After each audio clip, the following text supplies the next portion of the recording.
अहम खबर से आपको अपडेट करते चलें। फौजी अदालतों में सिविलियंस के ट्रायल के खिलाफ केस सुप्रीम कोर्ट ने फौजी अदालतों में सिविलियंस का ट्रायल कलअदम करार दे दिया। फौज की तहवील में मौजूद मुल्जिमान की दरखास्तें खिलाफ कायद होने पर खारिज। आर्मी एक्ट के सेक्शन 59 की ज़ेलिशिक एक कलअदम करार।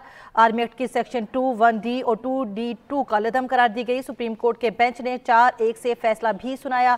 मिलिट्री कोर्ट्स में सिविलियन का ट्रायल नहीं चल सकता। फैसले में कहा गया 9 मई के 103 मुल्जिमान का ट्रायल क्रिमिनल कोर्ट में ही हो सकता है। जस्टिस यहिया आफरीदी ने अपनी राय महफूज कर ली। आपको अहम खबर से अपडेट कर रहे हैं। फौजी अदालतों में सिविलियंस के ट्रायल के खिलाफ के सुप्रीम कोर्ट ने फौजी अदालतों में सिविलियंस का ट्रायल कलअदम करार दे दिया। फौज की तहवील में मौजूद मुल्जिमान की दरखास्तें खिलाफ कायद होने पर खारिज। आर्मी एक्ट के सेक्शन 59 की ज़ेलिशिक एक कलअदम करार। आर्मी एक्ट की सेक्शन 2(1)D और 2D(2) कलअदम करार दी गई। सुप्रीम कोर्ट के बेंच ने 4-1 से फैसला भी सुनाया। मिलिट्री कोर्ट्स में सिविलियन का ट्रायल नहीं चल सकता। फैसले में मजीद कहा गया 9 मई के 103 मुल्जिमान का ट्रायल क्रिमिनल कोर्ट में ही हो सकता है। जस्टिस यहिया आफरीदी ने अपनी राय महफूज कर ली है। अहम खबर से आपको अपडेट कर रहे हैं। जस्टिस एजाजुल एहसन की सरबराही में 5 रुकनी लार्जर बेंच ने केस की समाअत की। समाअत के आगाज़ में वकील ने कहा कि अदालत में यकीन दहानी करवाने के बावजूद फौजी अदालतों ने सिविलियन का ट्रायल शुरू कर दिया। अटॉर्नी जनरल ने अदालत को बताया कि आइन के आर्टिकल 10(a) के तमाम तकाजे पूरे होंगे। इसी पर मज़ीद तफसीलात जान लेते हैं सैरिश खान से। जी अपडेट कीजिएगा इस हवाले से। जी बिल्कुल, सुप्रीम कोर्ट ने अहम फैसला सुनाया है और 9 मई के मुल्जिमान का ट्रायल आम अदालतों में होगा, ये सुप्रीम कोर्ट ने हुक्म दिया है। उसके साथ ही जो मामला था 9 और 10 मई के तमाम मुल्जिमान का ट्रायल फौजी अदालतों में करने का कदम करार देते हुए सिविल अदालतों में होगा, ये फैसला दिया है। सुप्रीम कोर्ट ने मिलिट्री एक्ट का सेक्शन 2(1)D की दोनों ज़ेलिशिकें आइन के बरखिलाफ करार दी हैं और अदालत ने हुक्म दिया है कि मुल्जिमान के जुर्म की नौयत के एतबार से मुकदमात फौजदारी अदालतों में चलाए जाएँ।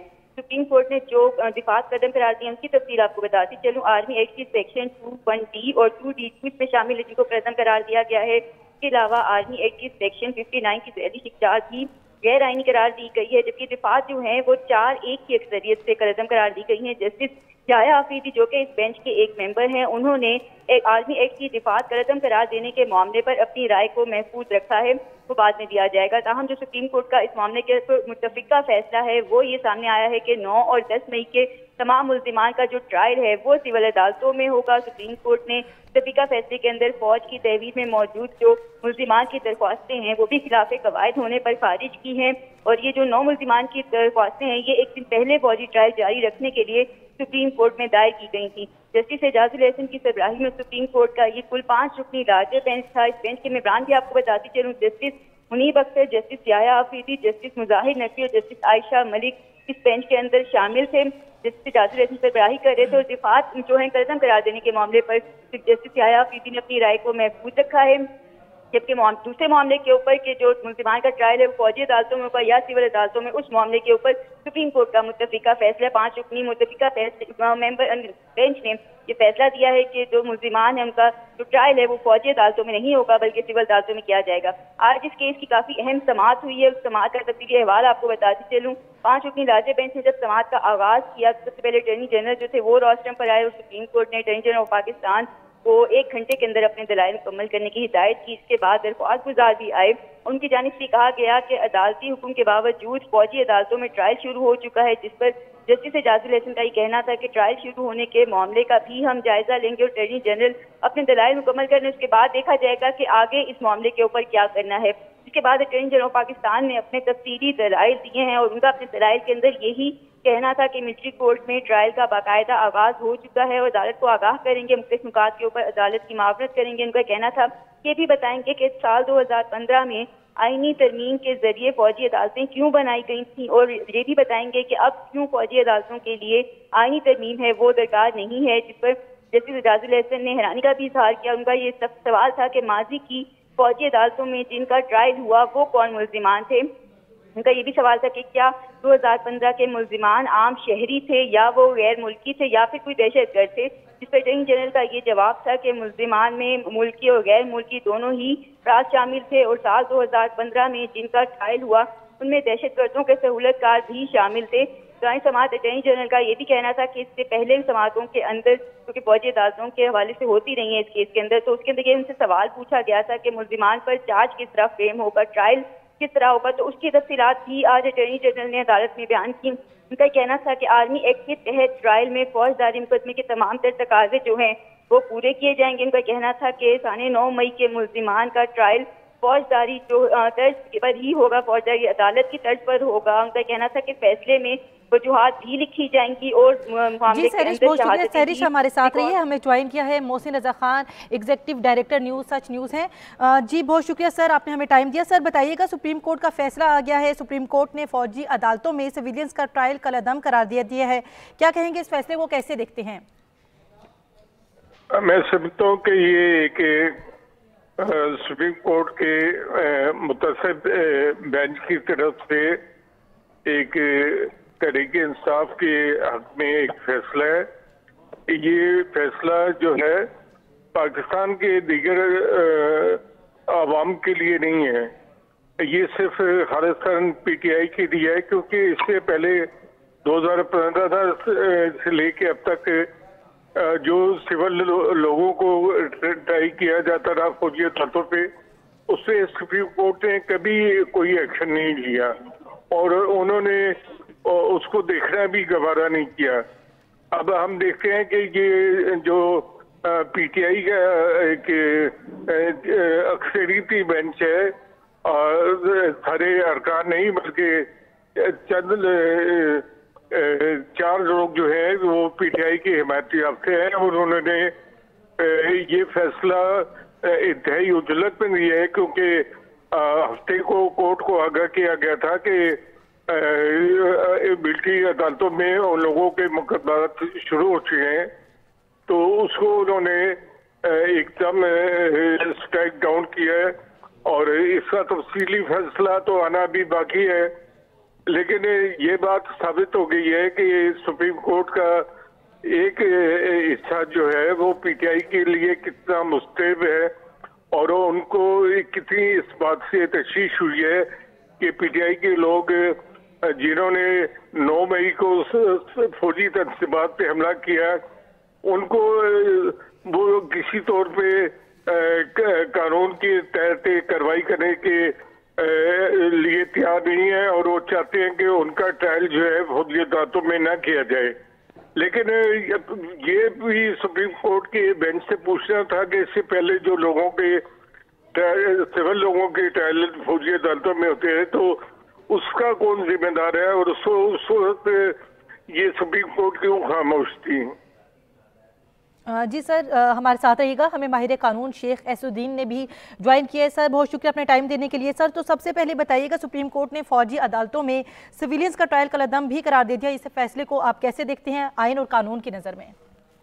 इससे पेशतर भी जो फैसले थे उनसे तो वाज़ेह था कि मिलिट्री एक्ट के तहत या ऑफिशियल सीक्रेट एक्ट के तहत जो मुकदमात मिलिट्री कोर्ट में जाएंगे वो बुनियादी तौर पर वो सिविलियन पर नहीं लागू होते, बल्कि उनमें मिलिट्री के जो पर्सोनल हैं उन पर लागू होते हैं।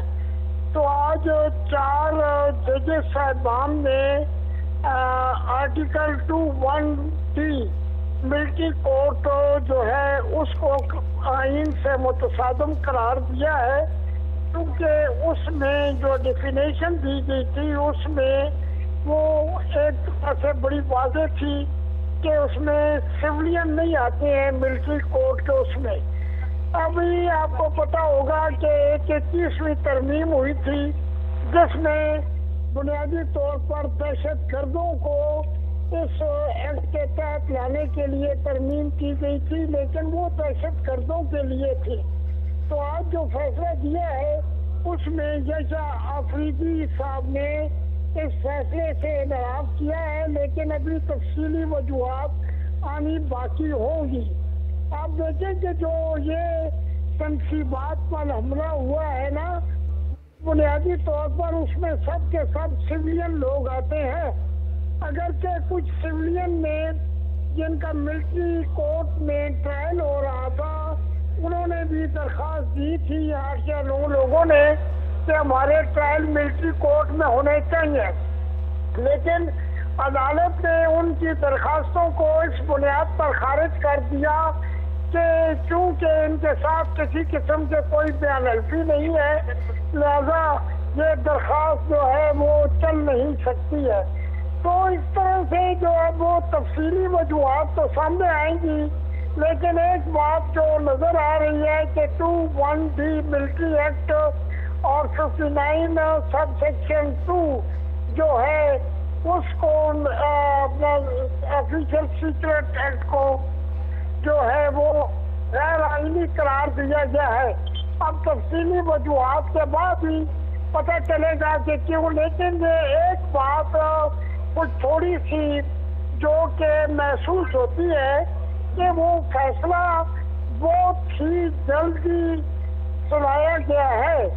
और इस फैसले में जैसे कि मैं भी मौजूद था तो वहाँ पर जो अटॉर्नी जनरल साहब के जो आर्गूमेंट थे वो कोई मैं नहीं समझता हूँ कि उस मेयार के थे कि अदालत उनको पजीराई करती। उनके जो दलाइल थे उन दलाइल से ही अदालती क्वेश्चन और आंसर से ये वाज़ेह हो रहा था कि अदालत उनके मौक़िफ़ से जो है वो किसी तौर पर भी मुतफ़िक़ नहीं है। लिहाजा अदालत ने उनको सुनने के बाद फैसला महसूस किया और अब सुना दिया है। लेकिन एक बात अभी देखनी है कि जो जज अफरीदी साहब ने उनसे इख्तिलाफ किया है, क्या उन्होंने मिलिट्री कोर्ट के जो ट्रायल है उसको जस्टिफाइड किया है या कोई और रीजन उन्होंने दी है कि ये कर नहीं सकती हैं या काबिल पजीर नहीं है। क्योंकि जज अफरीदी साहब भी एक बड़े जो है माहिर आइन की उनकी गिरफ्त है और उनकी एक इंडिविजुअल राय होती है और उस राय को वो बड़ी जो है तफसील के साथ एक्सप्रेस करते हैं। तो अब फैसला आने के बाद ही मुकम्मल तौर पर इस बात का पता चलेगा कि जो एक्सलेंसी बैंक था जिसमें जाज़र आसम साहब थे, मुनीर साहब थे और आयशा मलिक थी और इसके अलावा जो थे वो अपना मुजाहिर नकवी साहब थे। उसमें एक और क्वेश्चन भी जो कि तफसील के साथ आया कि आर्टिकल 10A के फेयर ट्रायल का जो तस्वुर है क्या वो तस्वुर मिलिट्री कोर्ट्स में पूरा होता है कि नहीं होता है। ये तो अब सारी जब रीजनिंग आएंगी तो उसके बाद ही हम इस फैसले पर मुकम्मल तौर पर जो है कोई अपनी राय दे सकेंगे। लेकिन जो बजाय से हम कहते हैं तफसीली तौर पर तो ये बात तय शुदा है कि 21D मिलिट्री एक्ट जो कि डेफिनेशन है उसको जो है गैर आईनी तौर पर करार दिया गया है। अब जैसे अफरीदी साहब के फैसले की भी तफसील बकाया है तो उससे भी पता चलेगा कि उन्होंने इस फैसले से किस अगर आप किया है या डिफर किया है